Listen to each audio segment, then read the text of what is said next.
Everyone, स्वागत है आपका आज की वीडियो में। आज का हमारा टॉपिक है crop rotation replenishing the soil. कैसे क्रॉप को रोटेट किया जाएगा और वो सॉइल की बेटरमेंट के लिए हेल्पफुल होगा, सॉइल की फर्टिलिटी को इंक्रीज करेगा। Earlier we have studied farmers used manure and fertilizers to increase the fertility and production, crop production. Now we will see how crop rotation will play key role in improving texture of soil and giving some nutrients which make the soil rich. North India में क्या होता है, farmers जो हैं they used to grow legumes, वो legumes grow करते हैं as a fodder, animal के चारे के रूप में यूज़ करते हैं. अब लेग्यूम्स क्या होते हैं, जितनी भी तरह तरह की दालें हैं, पल्सेस हैं, all kind of pulses they come in category of legumes. Like जैसे चिकपीस, पीनट्स, ये सब क्या हैं, लेग्यूम्स हैं. या फिर मटर. होता क्या है, ये प्लांट्स, इनकी रूट्स में से नोड्यूल्स बने होते हैं जहाँ पे एक बैक्टीरिया होता है, दैट इज़ राइजोबियम बैक्टीरिया. और इस बैक्टीरिया का काम क्या है, एनवायरनमेंट से नाइट्रोजन को ये फिक्स करता है. नाइट्रोजन फिक्सेशन में हेल्पफुल है ये. अर्लियर हमने देखा था कि फर्टिलाइज़र में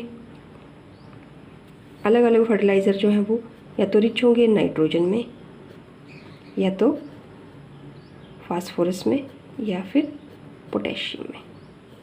इसको एनपीके के नाम से स्टडी किया था. तो लेग्यूम्स जो हैं वो नेचुरली नाइट्रोजन जो है वो आपकी सॉइल को दे रहे हैं. मीन्स फर्टिलिटी को इम्प्रूव करने में these plants play key role. अगर हम क्रॉप को रोटेट करके alternatively we will grow different crops in our fields, तो क्या होगा, नेचुरली जो है वो इस तरह के न्यूट्रिएंट्स की जो कमी होगी वो सॉइल को पूरा कर देगा और हमारी सॉइल को कोई नुकसान भी नहीं होगा. ठीक है. So this is crop rotation. एक साल जो है आपने, मान लीजिए व्हीट को बीज दिया किसी खेत में, अगले साल आपने सरसों बीज दी. उससे क्या होगा, डिफरेंट क्रॉप को रोटेट किया जा रहा है, अल्टरनेटिवली क्रॉप को रोटेट किया जा रहा है और अलग अलग क्रॉप्स जो हैं वो न्यूट्रिएंट्स प्रोवाइड करती हैं सॉइल को. That is crop rotation. तो इससे क्या फ़ायदा है, एक तो न्यूट्रिएंट्स मिलेंगे और दूसरा इंक्रीज़ होगी सॉइल फर्टिलिटी. ओके.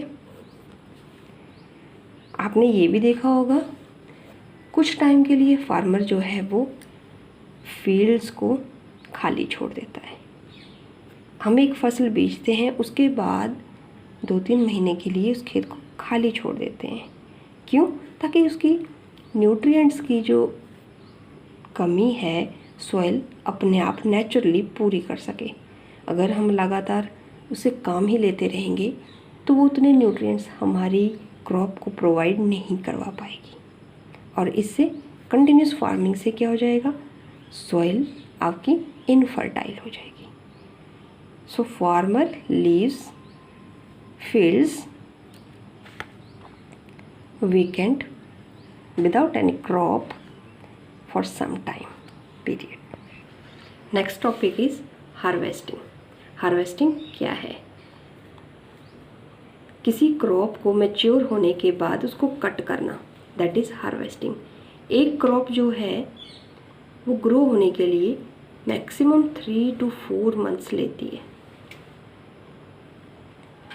अब इसमें नेचुरल तरीके बताए हैं, जैसे मैन मेड मेथड्स, यहाँ पे आपको डायग्राम में दिख रहा होगा, दैट इज़ सिकल। अगर ह्यूमन अपने बेस पे काम करेगा तो वो हार्वेस्ट करने के लिए सिकल का यूज़ करेगा।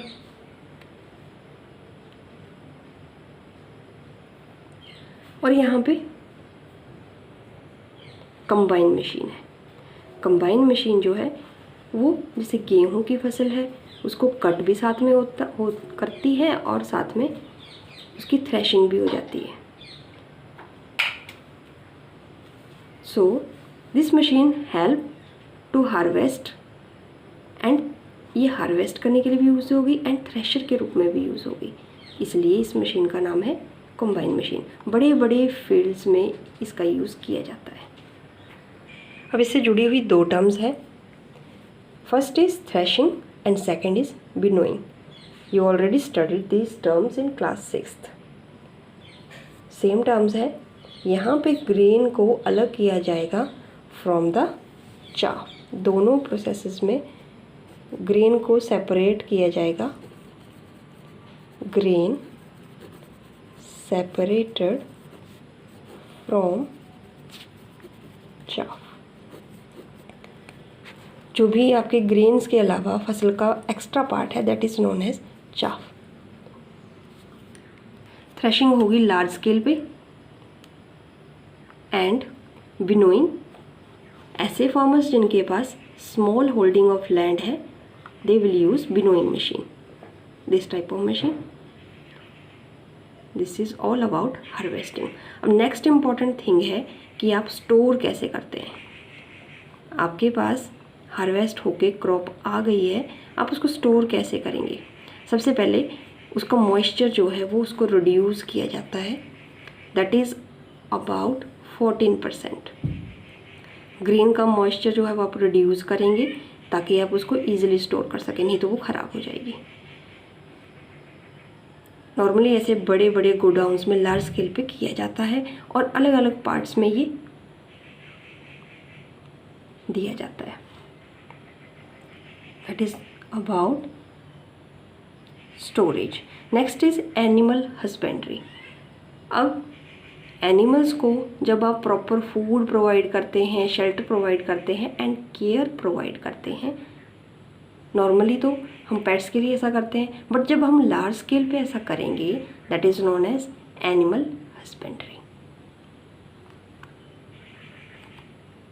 सो इसकी डेफिनेशन क्या होगी, food is also obtained from animals for which animals are Rudyard.